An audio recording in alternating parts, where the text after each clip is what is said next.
बहुत समय पहले की बात है। एक घना जंगल था जहाँ एक डरावनी चुड़ैल रहती थी। उसका नाम माया था। माया खूबसूरत थी, लेकिन उसकी आंखों में एक अजीब सी चमक थी जो लोगों को डरा देती थी।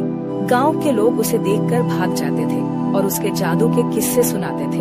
एक दिन गांव की एक बहादुर लड़की राधा ने ठान लिया कि वह माया से मिलेगी। वह जानती थी कि माया के पास जादू की शक्तियाँ हैं और वह चाहती थी कि माया अपनी शक्तियों का उपयोग गांव की भलाई के लिए करे।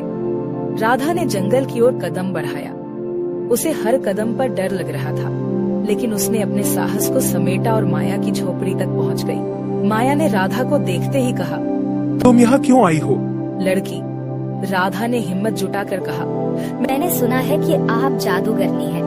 क्या आप हमारी मदद कर सकती हैं? गांव में सूखा पड़ा है और लोग बहुत परेशान हैं।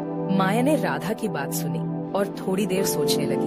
अगर तुम सच में चाहती हो कि मैं मदद करूं, तो तुम्हें एक परीक्षा देनी होगी, उसने कहा। राधा ने हामी भर दी।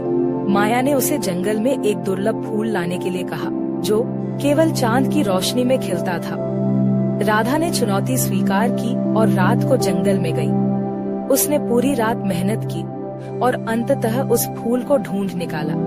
जब राधा ने फूल माया के सामने रखा तो माया ने मुस्कुराते हुए कहा, तुमने अपनी साहस और मेहनत से साबित किया है कि तुम सच में गांव की भलाई चाहती हो। फिर माया ने जादू किया और आसमान में बादल छा गए। थोड़ी देर में बारिश शुरू हो गई और गांव के लोग खुशी से झूम उठे। माया ने राधा को आशीर्वाद दिया और कहा, यदि तुम सच्चे दिल से चाहोगी तो मैं हमेशा तुम्हारी मदद करूंगी। उस दिन के बाद माया और राधा की दोस्ती हो गई।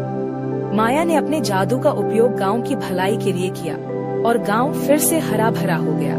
लोगों ने माया को डराना छोड़ दिया और उसे एक सच्ची दोस्त मान लिया। इस तरह एक बार की डरावनी चुड़ैल अब गांव की रक्षक बन गई।